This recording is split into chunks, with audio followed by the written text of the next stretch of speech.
तो ये जो मन का जो 3 लेयर है उसका फंक्शन क्या है ये जानना चाहिए। What is the function of your mind? मन का फंक्शन जानने से आपका स्मरण शक्ति में परिवर्तन आ सकता है, उसके बारे में बताता हूँ। तो मन का जो 3 लेयर है, माइंड का सीट कहाँ है? माइंड का सीट होता है त्रिकुटी, यहाँ पर त्रिकुटी, ये लाइन थोड़ा और ऊपर में हमको ले जाना पड़ेगा आँख के पास। यहाँ पर यहाँ पर है ये माइंड का सीट, ठीक है। मन जैसे कि गाय को जहाँ बांध दिए आप या कोई भी जानवर को बांध दिए खूंटे से, तो खूंटा उसका हो गया एक स्थान, उसी के चारों तरफ वह घूमे। तो मन का भी एक सीट होता है, उसको कहते हैं त्रिकुटी, यह माइंड का सीट है। मन यही रहता है लेकिन यहीं से वो चारों ओर भ्रमण करता है, फिर यहीं पर आ जाता है। तो अब हमको जानना है कि माइंड का लेयर कितना है। तो माइंड का 3 लेयर है। ये हो गया कॉन्शियस माइंड का चेंबर, ये हो गया कॉन्शियस, जिसको हिंदी में क्या कहते हैं? चेतन मन, कॉन्शियस माइंड। ये हो गया सब कॉन्शियस।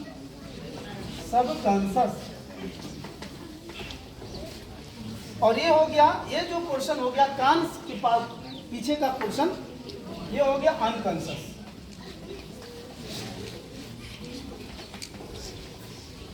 आप लोगों को ज्यादा देर मैं नहीं बैठाऊंगा, लेकिन ये बहुत इंपॉर्टेंट चीज है। हमने नैतिकता के विषय में बता दिया जितना शॉर्ट में बताना था, लेकिन आपका मेन समस्या यहाँ पर कि वास्तव में सब काम मन ही करता है। मना करोति कर्मणि, मन जिसका खुश है ना वो काम भी सही करेगा, और मन जिसका ठीक नहीं है उसका काम ठीक नहीं होगा। तो हम अपने मन को ही क्यों ना ठीक कर लें।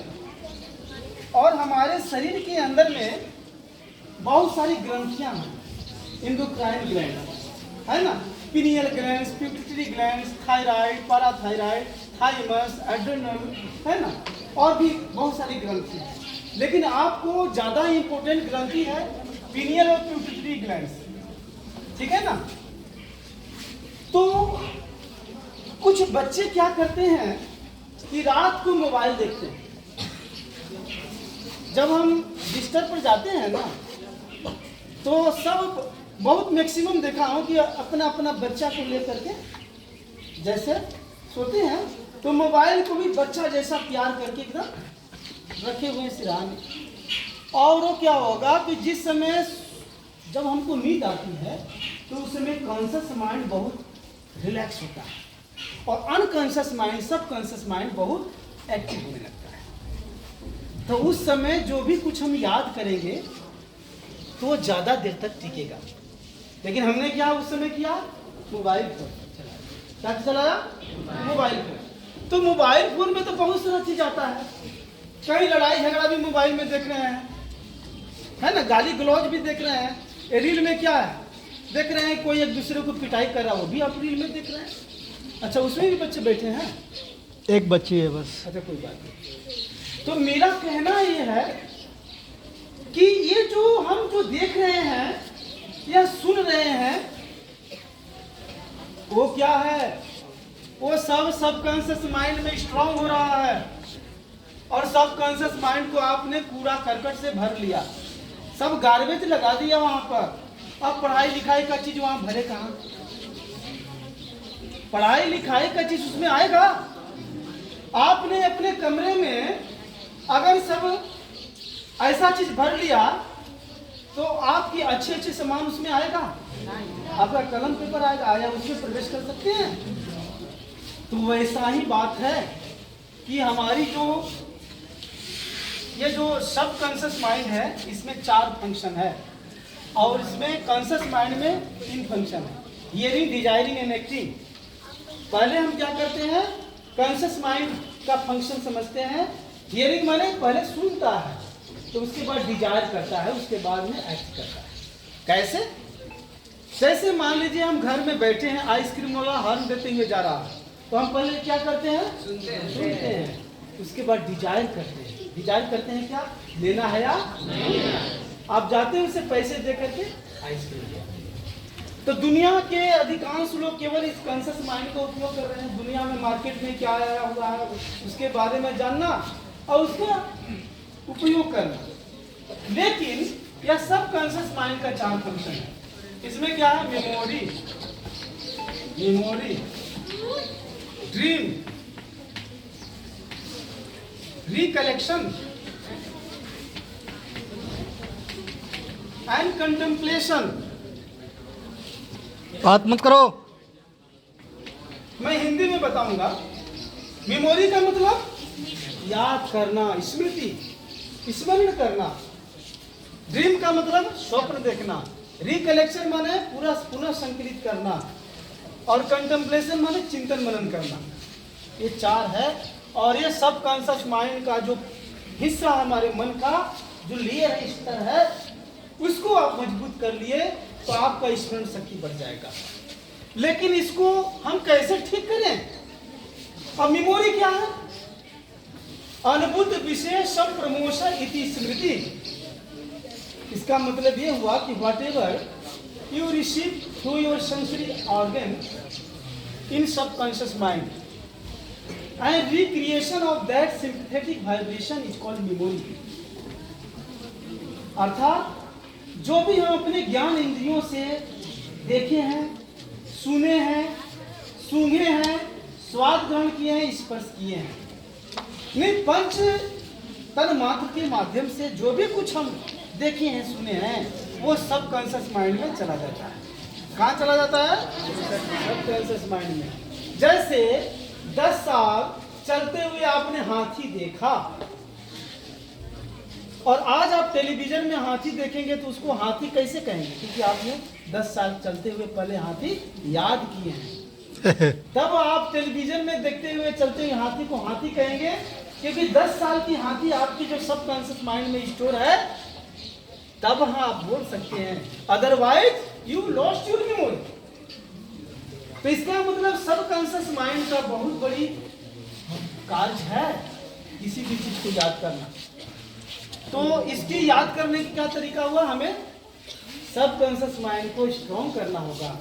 जैसे ड्रीम है, स्वप्न। तो स्वप्न में क्या होता है कि कोई स्वप्न में दौड़ रहा है तो दौड़ा नहीं जा रहा है। उसके बाद में देख रहा है कोई स्वप्न में उड़ रहा है, कोई स्वप्न में देख रहा है, क्या स्वप्न में देख रहा है कि बगल वाले चौक की दुकान में जिलेबी खा रहे हैं, है ना? कोई स्वप्न में देखता है कि फुटबॉल खेल रहे हैं। तो बच्चों, फुटबॉल खेले हैं कोई स्वप्न में? खेले होंगे। तो स्वप्न में तो फुटबॉल खेल रहे हैं, लेकिन जब गोल मारते हैं तो सामने जो छोटा भाई है सोया वो उसी पर एक लात मार देते हैं। ऐसा भी होता है। क्यों होता है? क्योंकि ये स्वप्न की बात है। इसका मतलब स्वप्न में भी एक हमारा सूक्ष्म शरीर होता है, वो वहां जाता है। लेकिन हम स्वप्न इधर उधर की क्यों देखें?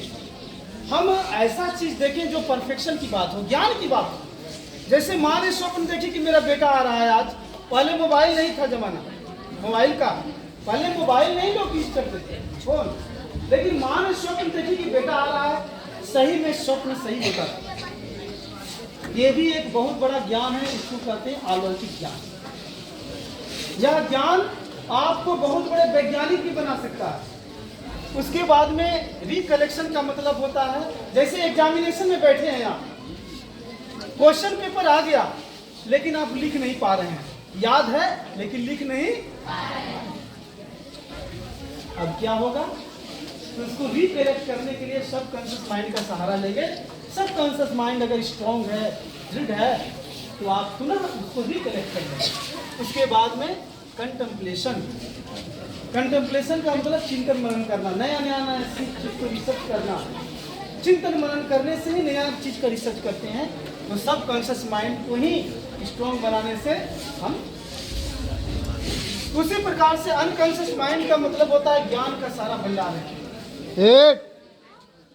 मैं समझ रहा हूँ बच्चों कि इतनी गर्मी है फिर भी आप बैठे हैं, लेकिन ये भी तो तपस्या है। थोड़ा देर और 10 मिनट वेट करिए। अनकॉन्शियस माइंड का मतलब होता है स्टोरेज ऑफ ऑल। इसका मतलब होता है ये वीडियो कैमरा है, एक बार भी आप देखे हैं ना तो याद हो गया है, सब अनकॉन्शियस माइंड में स्टोर हो गया है, लेकिन हम उसे एक्सप्रेस नहीं कर पाते। जैसे बड़े बड़े वैज्ञानिक आइंस्टीन, मेंडलीफ या पाइथागोरस, जितने बड़े बड़े वैज्ञानिक हैं वो अनकॉन्शियस, जैसे चार्ल्स डार्विन ने अनकॉन्शियस माइंड के रिफ्लेक्शन से नया सिद्धांत दिया। तो बड़े बड़े जितने साइंटिस्ट बनते हैं इस अनकॉन्शियस माइंड के रिफ्लेक्शन से। तो इसको स्ट्रॉन्ग करने के लिए क्या करना पड़ेगा? कोई एलोपैथ में मेडिसिन नहीं है, कोई होम्योपैथ में मेडिसिन नहीं है। ध्यान से सुनो, इसके लिए मात्र एक ही मेडिसिन है, वो है मेडिटेशन करना, साधना करना। क्या है? मेडिटेशन। तो मेडिटेशन कैसे करना पड़ता है? मेडिटेशन के लिए पद्मासन में बैठना पड़ता है। पद्मासन कैसे? अपना जूता चप्पल निकाल करके बैठिए वहीं पर जहाँ बैठे हैं। पद्मासन में बैठने के लिए पैर चढ़ाते हैं,